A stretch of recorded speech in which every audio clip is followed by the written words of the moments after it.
know Whodunnit? It's a sort of a category of novels or stories that ask the question, who did it? And the whole thing is about finding out who stole or who killed or who did it, Whodunnit stories. When I was a little boy, many years ago, I was growing up in the UK, and there was a very famous author there called Enid Blyton. Now, Enid Blyton has gone out of fashion for all sorts of political reasons, which I won't go into now.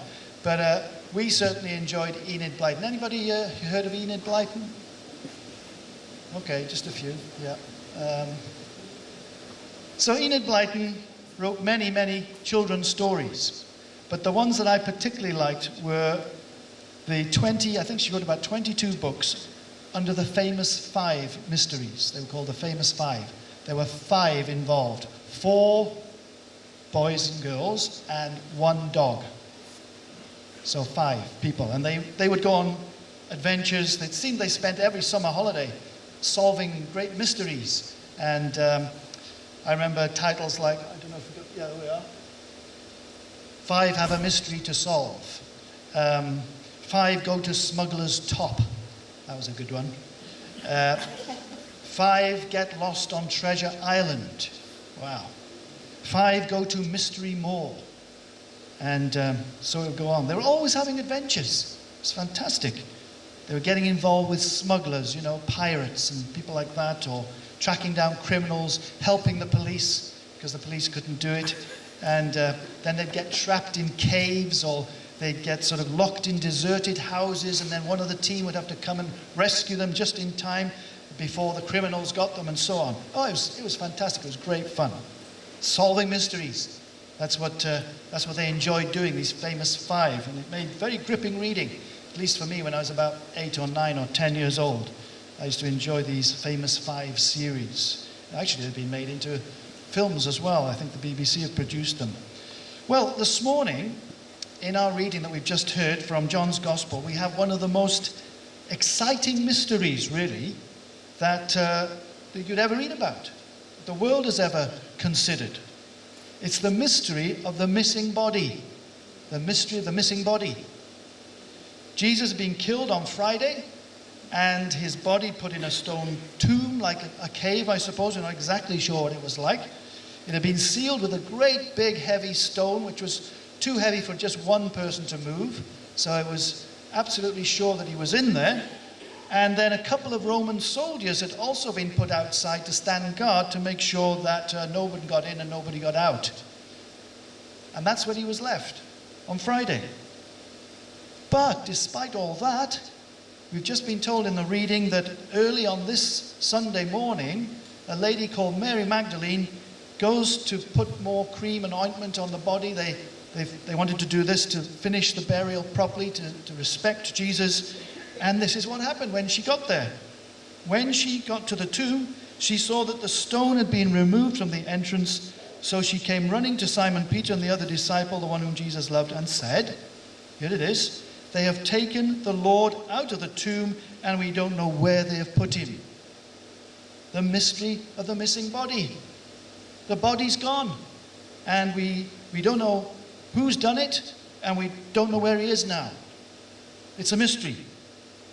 Now, the answer to that mystery, the missing body, the answer to that mystery, what happened to Jesus on that first Sunday morning, that is the most important answer, the most important truth that we'll ever hear. That's why this day, Easter Sunday, is so significant for us as Christians. Jesus had died, he'd been put in a tomb, but on the 3rd day his body was not there. His body wasn't there. So what's happened? Who's done it? What does this all mean? How do we solve this mystery? Well, it's important to get the right answer to that, of course, because if there are other explanations about what happened to the missing body, then the whole truth that we believe, that we rely on as Christians, that we celebrate this morning, that we've just been singing about, if there are other explanations than the fact that Jesus has risen, then that whole truth just crumbles. We've got nothing to celebrate, really. There's nothing to give thanks for. So it's very important to know the answer to that mystery. But if Jesus has been raised from the dead, as we believe, then that puts him in a whole different category of his own, doesn't it? It makes Jesus absolutely unique, because no one else in the whole of human history has ever done what Jesus has done. That's what Easter is all about.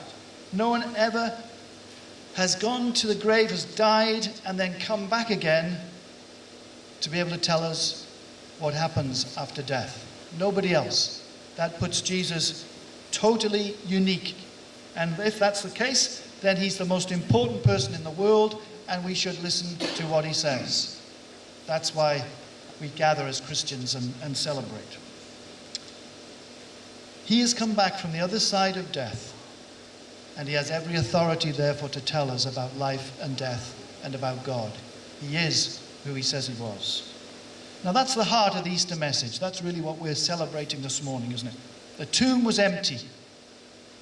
The body was gone. Now, it's important, you see, there's never been any argument about the empty tomb. There's never been any argument about that the tomb was empty. The arguments have always been around the explanation for the empty tomb. How do you explain it? But the fact of the empty tomb, there's never been any argument. So, how have some people tried to explain the mystery of the missing body? Well, some people have said that Jesus never really died. That's one argument. That's one explanation for the mystery. Jesus never really died. This was known as the swoon theory. A swoon means that you feel so ill that you faint. And it looks like you're dead, but you're not actually dead. You come round later. So according to this idea, to explain the mystery, although Jesus has been tortured, although he's been nailed to a cross, although he suffered a great loss of blood and he's dehydrated, he hasn't had a drink, nevertheless, when they took him down from the cross, he was still alive. Very unlikely, because the Roman soldiers knew how to do their job. And then, this theory goes, he was placed in a cool tomb, and so the coolness of the tomb brought him around, revived him, and then he had enough strength to remove the stone, which, remember, not one person on their own could really do. Not only that, he could remove the stone and then appear that he was fit and healthy enough to convince his disciples that he'd actually conquered death, because that's what they celebrated on that first Sunday, that Easter Sunday. Now, all that seems rather impossible, doesn't it? And even if you sort of gave it some sort of credence, if you did believe it, well, there's the further question that if Jesus didn't die then, he just swooned and came out, then when did he die? And what happened to the story after that? And where did he go, and so on? So, actually, even by the skeptics, the swoon theory has been largely rejected, by and large, by today. But that's been one popular explanation. Jesus never really died. The other main one, to explain the mystery, is that the disciples stole the body. The disciples came and stole Jesus' body. This is the explanation that the Jewish authorities themselves gave in Matthew 28, when they discovered that there was no body there. The disciples had come. Now it's interesting, that's what the Jewish authorities said as the explanation. So there again, you see, there was no doubt the tomb was empty. Even they had to say that, then they had to find some explanation for it. Well, think about it. The disciples stole the body? Really? The disciples, we know from the Gospels, they were frightened stiff. They'd all forsaken Jesus and fled. They were in hiding. And the disciples at this point, they still didn't really understand about resurrection. Even though Jesus had told them on a number of occasions that this was going to happen, they didn't really understand. They didn't believe. And it wasn't as though they were planning for a resurrection. They were just despondent. They had neither the courage, nor the plans, nor the authority to come and get the body, to take the body. So that's very unlikely. But further, just think about this. Consider the effect that the truth of the resurrection had on the disciples. When they eventually realized that this was the truth, they were completely changed people. They went out afterwards and they preached fearlessly. Even though they were persecuted for it, they preached what? They preached Jesus and the resurrection. They always preached those two things together, Jesus and the resurrection. That's exactly what Paul preached here in Athens. Jesus and the resurrection on Mars Hill. They were changed. They were thrown into prison for preaching it. They were thrown to lions for preaching it. They were tortured. They were martyred. They were put to death for it. And all for what?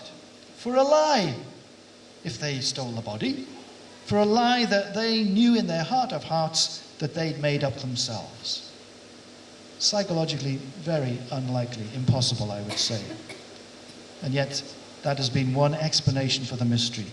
And then, of course, the third explanation is that the Roman or the Jewish authorities stole the body, or moved the body, because they'd perhaps heard that this guy, Jesus, had said he was going to be resurrected, and so they wanted to stop anything like this. They wanted to make sure that he was dead and gone, so they stole the body. Maybe they didn't want the grave of Jesus to be a rallying point, for meetings and for riots to start and stuff like that. So they stole the body. But again, think about it. That's highly unlikely, isn't it, really?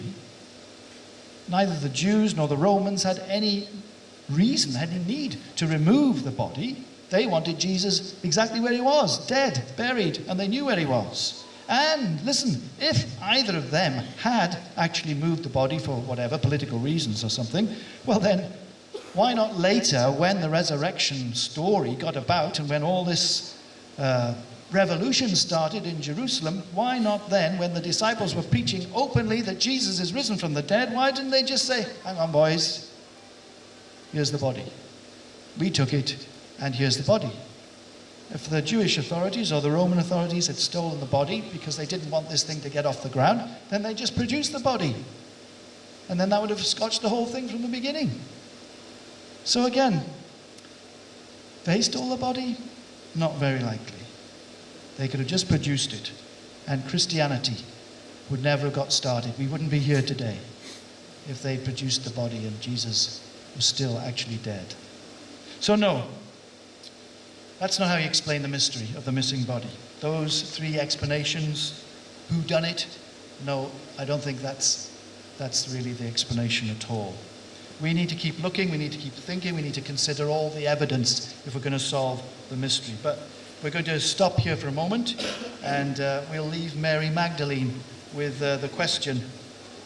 This is what she said, remember in our reading, they have taken the Lord out of the tomb, and we don't know where they have put him. So, who's the they? We don't know where they've put him. And where is Jesus? If he's not in the tomb, if the body is gone, where is he? That's the mystery. Okay, let's stop there for a moment. And we're going to